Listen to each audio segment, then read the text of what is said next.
बच्चों, आज हम कक्षा 12वीं राजनीति शास्त्र का अध्याय 12 और अध्याय 12 में क्या पढ़ेंगे? नियोजित विकास की राजनीति। नियोजित विकास की राजनीति को पढ़ेंगे। अब हम सबसे पहले देखते हैं कि विकास क्या है या विकास का अर्थ क्या है, विकास किसको कहते हैं। तो ज्यादा से ज्यादा आधुनिक होना, अधिक से अधिक या ज्यादा से ज्यादा आधुनिक होना, और आधुनिक होने का अर्थ है पश्चिम के औद्योगिक देशों की तरह होना।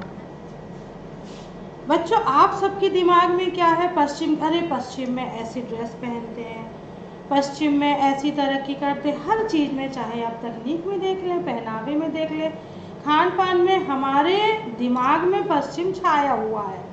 तो अगर पश्चिम के देशों में ऐसा होता है तो हम भी वैसा करें। तो अपन उसको आधुनिक होना अपन पश्चिम देशों से जोड़ लेते हैं। तो ज़्यादा से ज़्यादा आधुनिक होना, और आधुनिक होने का अर्थ है कि पश्चिम देशों के औद्योगिक देशों की तरह, जहाँ जो सबसे अधिक विकसित और विकासशील देश है। अतः सामान्यतः यह माना जाता था कि पश्चिम राष्ट्रों की तरह हर देश को आधुनिकीकरण की प्रक्रिया से गुजरना होगा। अतः विकास की इसी धारणा को मद्देनजर रखते हुए राज्यों को विकसित और विकासशील तथा अल्प विकसित की संज्ञा दी जाए। विकास की इसी धारणा, कौन सी धारणा? कि पश्चिम के औद्योगिक देशों की तरह आधुनिक प्रक्रिया से गुजरना, ये विकास की धारणा। इसी धारणा के आधार पर राज्यों को विकसित, विकासशील और अल्प विकसित की संज्ञा दी जाती है। अब आगे हम पढ़ेंगे कि नियोजन का अर्थ और परिभाषा क्या है। तो बच्चों, वर्तमान युग में नियोजन मानव जीवन का एक अभिन्न और अनिवार्य अंग बन गया है, और संभवतः ऐसा कोई भी कार्य नहीं है जिसमें सफलता प्राप्त करने के लिए निश्चित मात्रा में नियोजन की आवश्यकता ना पड़ती हो। विशेष रूप से आधुनिक युग में सामाजिक और आर्थिक जीवन इतना जटिल हो गया है कि नियोजन के बिना इसका सफल संचालन संपन्न नहीं होता, और यही नियोजन है। अब देखते हैं कि नियोजन का अर्थ क्या है। तो उद्देश्य निर्धारित करके कार्य चुनाव व निर्णय करना, कि हमको अगर कोई कार्य करना है, हमारा उद्देश्य है कि हमको 12वीं कक्षा में बहुत अच्छे नंबरों से, उदाहरण के तौर पर बता रहे हैं कि हमको 12वीं कक्षा में बहुत अच्छे नंबरों से पास होना है। तो इसके लिए आपका लक्ष्य हो गया 12वीं कक्षा में पास होना, आपने अपना उद्देश्य निर्धारित कर लिया। अब आप पढ़ाई करने के कैसे तरीकों को अपनाओगे? आप लिख लिख कर याद करोगे? तो आपको एक सूची बनाना पड़ेगी कि हमको इस कार्य को करने के लिए हमें ये 2 या 3 स्टेप में हम पहले याद करेंगे, फिर हम लिख लिख के याद करेंगे। क्वेश्चनों को कैसे याद करना, पहले छोटे क्वेश्चन को याद करना, बड़े। तो ये आप एक तरह का, आपके दिमाग में एक फॉर्मेट आ जाएगा कि हमको ये उद्देश्य या ये लक्ष्य प्राप्त करने के लिए हमने इस कार्य प्रक्रिया को अपनाएंगे तो हम अवश्य अपने लक्ष्य को प्राप्त करेंगे। ऐसे ही नियोजन में है कि उद्देश्य या लक्ष्य निर्धारित हो गया, फिर हमको कौन से कार्य पहले करना है, कौन से बाद में करना है। आपने कार्य देख लिया, कार्य का चुनाव कि कौन से प्राथमिकता के आधार पे करना है, उसका चुनाव किया, फिर निर्णय किया कि हमको क्या और कैसे कार्य को संपन्न करना है जिससे हम अपने उद्देश्य या लक्ष्य को प्राप्त कर सकें। सामान्य रूप से नियोजन एक तकनीक, एक साध्य की प्राप्ति का साधन तथा वह साध्य है जो पूर्व निश्चित उद्देश्यों की प्राप्ति से संबंधित। सामान्यतः नियोजन एक तकनीक, एक साध्य की प्राप्ति का साधन है जो पूर्व निश्चित उद्देश्यों की प्राप्ति से संबंधित है। इसी विषय में परिभाषाएं हैं, कुछ वैज्ञानिक विद्वानों ने परिभाषाएं दी हैं। तो D.R. गाडगिल के अनुसार नियोजन की परिभाषा है कि आर्थिक विकास के लिए नियोजन का अर्थ है कि नियोजन संस्था द्वारा आर्थिक क्रिया का बाह्य निर्देशन तथा निर्गमन है। फिर है नियोजन के उद्देश्य क्या क्या हैं। नियोजन के उद्देश्य को 3 भागों में बांटा गया है। पहला आर्थिक उद्देश्य, दूसरा सामाजिक उद्देश्य और तीसरा राजनीतिक उद्देश्य। तो यहाँ पर हम सबसे पहले देखेंगे कि नियोजन का आर्थिक उद्देश्य कौन कौन से होते हैं। आर्थिक उद्देश्य साधनों के उचित उपयोग से उत्पादन में वृद्धि और रोजगार के अवसर उपलब्ध होंगे। इससे आर्थिक समानता, आत्मनिर्भरता और आर्थिक स्थायित्व प्राप्त होगा। आर्थिक उद्देश्य में कि साधनों के उचित उपयोग से उत्पादन में वृद्धि।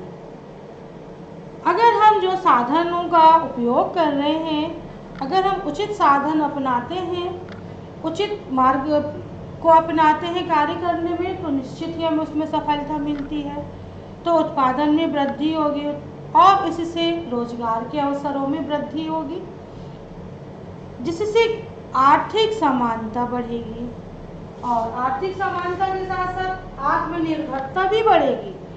जब उत्पादनों में वृद्धि होगी, पर्याप्त रोजगार के अवसर होंगे, आर्थिक संपन्नता बढ़ेगी तो आत्मनिर्भरता बढ़ेगी और इससे आर्थिक स्थायित्व भी प्राप्त होगा। अब है दूसरा उद्देश्य, सामाजिक उद्देश्य। नियोजन का दूसरा उद्देश्य सामाजिक उद्देश्य है। इसमें है सामाजिक सुरक्षा के अंतर्गत श्रमिकों की चिकित्सा व्यवस्था, बेरोजगारी, बीमा व वृद्धावस्था पेंशन की व्यवस्था करना। सामाजिक उद्देश्य के अंतर्गत आता है कि श्रमिकों की चिकित्सा, जो श्रमिक परिवार हैं, जो श्रमिक हैं, उनकी चिकित्सा व्यवस्था करना, बेरोजगारी दूर करना, क्योंकि अपने आर्थिक उद्देश्य में पड़ा है रोजगार के अवसर उपलब्ध होंगे तो सामान्य सी बात है बेरोजगारी धीरे धीरे समाप्त होने लगेगी। तो सामाजिक उद्देश्य के अंतर्गत श्रमिकों की चिकित्सा व्यवस्था और बेरोजगारी दूर करना, बीमा करवाना और वृद्धावस्था की पेंशन की व्यवस्था करना आर्थिक उद्देश्य के अंतर्गत है। और आर्थिक और सामाजिक उद्देश्य के अंतर्गत दूसरा है कि सामाजिक न्याय के अंतर्गत जातिगत भेदभाव को समाप्त करने का प्रयास और प्रत्येक व्यक्ति को अपनी उन्नति के समान अवसर दिलाना।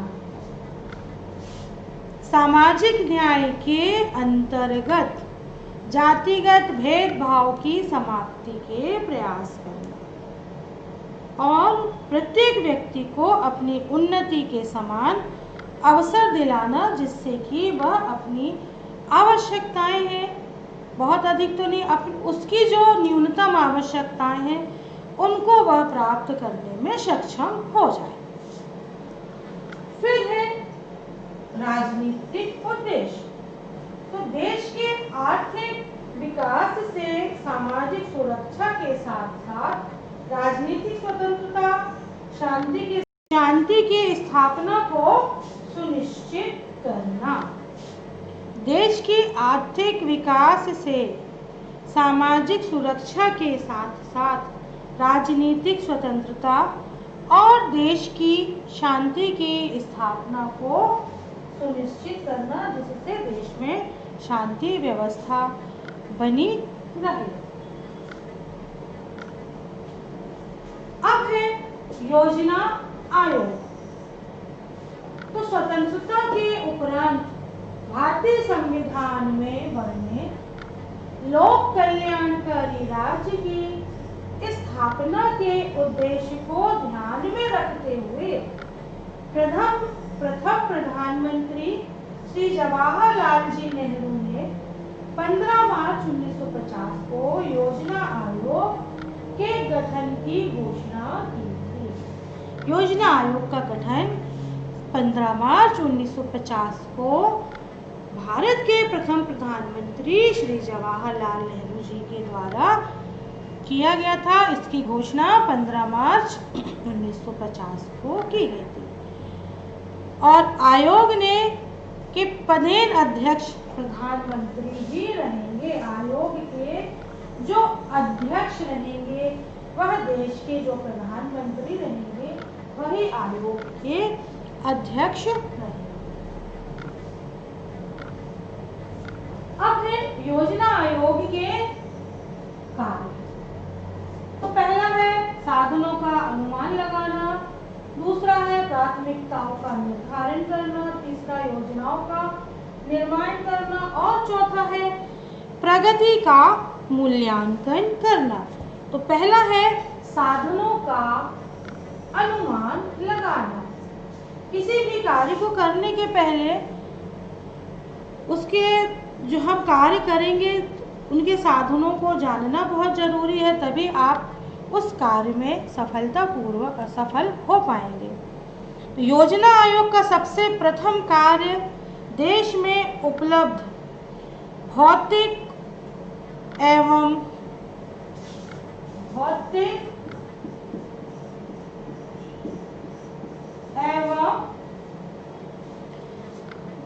मानवीय, तकनीकी तथा कर्मचारी साधनों के अनुमान लगाने में सबसे पहले भौतिक और मानवीय, तकनीकी एवं कर्मचारी वर्ग संबंधी साधनों का अनुमान लगाना और देश की आवश्यकता की तुलना में कम प्रतीत होने वाले साधनों की वृद्धि की संभावनाओं को पता लगाना कि जिन साधनों के द्वारा हमको अपना कार्य पूर्ण करना है, यदि वह हमारे पास कम है तो उनको हम कैसे बढ़ाएं, उनमें कैसे वृद्धि करें, इन सब का पता लगाना। अब है दूसरा प्राथमिकताओं का निर्धारण करना। देश में उपलब्ध साधनों तथा लोगों की मूलभूत आवश्यकताओं को ध्यान में रखते हुए प्राथमिकताओं का निर्धारण करना। देश के उपलब्ध संसाधनों और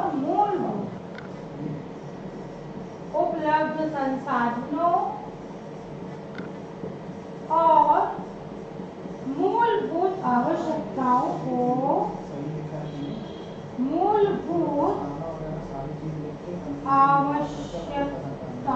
को ध्यान में रखते हुए देश में उपलब्ध साधनों और लोगों की मूलभूत आवश्यकताओं को ध्यान में रखते हुए प्राथमिकताओं का निर्धारण करना कि पहले किस काम को प्राथमिकता के आधार पर किया जाना है, अभी कौन सा कार्य आवश्यक है, कौन सा कार्य हम दूसरे या तीसरे या बाद पर कर सकते हैं।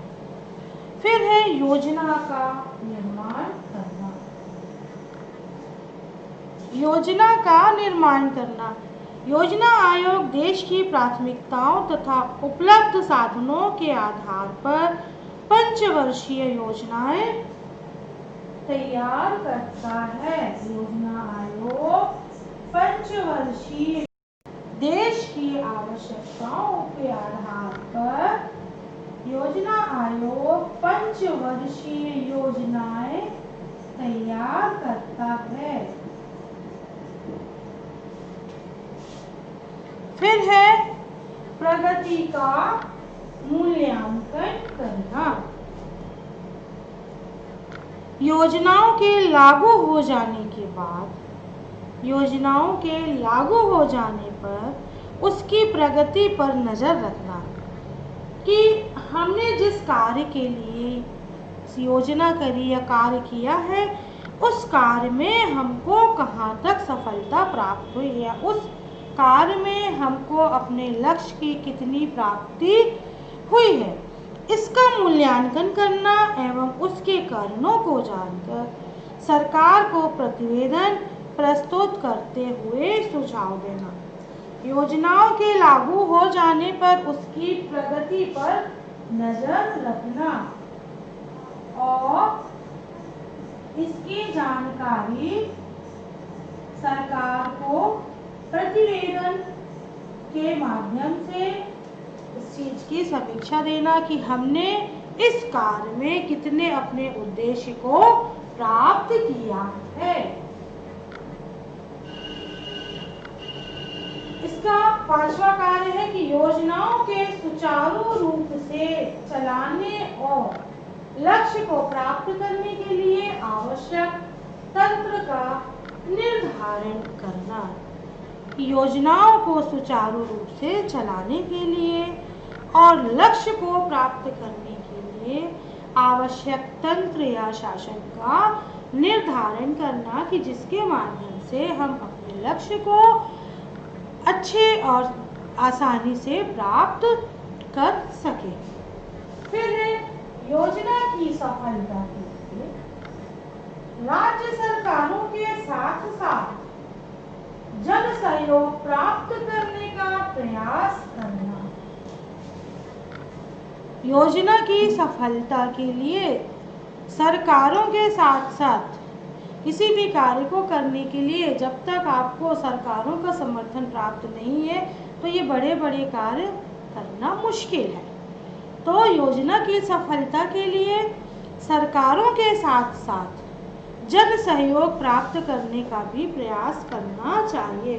अगर जन सहयोग भी प्राप्त हो जाता है और सरकारों का भी आपके साथ सहयोग है तो आप अपने कार्य में जल्दी सफल होंगे और योजना आयोग ने जो योजना बनाई है, जिस कार्य को करने के लिए जो उद्देश्य है उनका कार्य करने का, वह उद्देश्य सफल होगा और उसमें वह आसानी से उन कार्यों को शीघ्र खत्म कर देंगे। योजना आयोग के संबंध में कुछ आलोचकों द्वारा व्यक्त किए गए विचारों को भी सत्य नहीं माना जा सकता और किसी भी योजना या परियोजना के निर्माण के लिए योजना आयोग की विभिन्न प्रकार के आंकड़ों और संसाधनों की सूचनाएं केंद्रीय व प्रांतीय सरकारों द्वारा उपलब्ध कराई जाती हैं और योजनाओं का प्रारूप बनाने के लिए योजना आयोग के केंद्रीय तथा राज्य सरकारों की सहायता लेनी पड़ती है।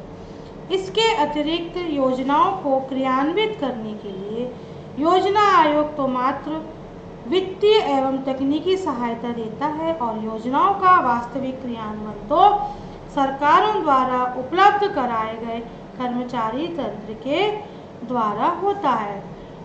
अतः योजनाओं के सामाजिक आर्थिक विकास की दिशा में योजना आयोग का महत्वपूर्ण भूमिका होती है और अभी इस दिशा में बहुत कुछ कार्य करना भी शेष है, जिसके लिए सरकार योजना आयोग को विकास का वास्तविक यंत्र बनाने के लिए प्रयत्नशील भी है। बच्चों, आप इसको अच्छे से पढ़ेंगे, लिखेंगे और जैसा हम हमेशा बोलते हैं कॉपी में लिखना नहीं है, याद भी करना है। तो मैं उम्मीद करती हूँ कि आप इसको याद भी करेंगे।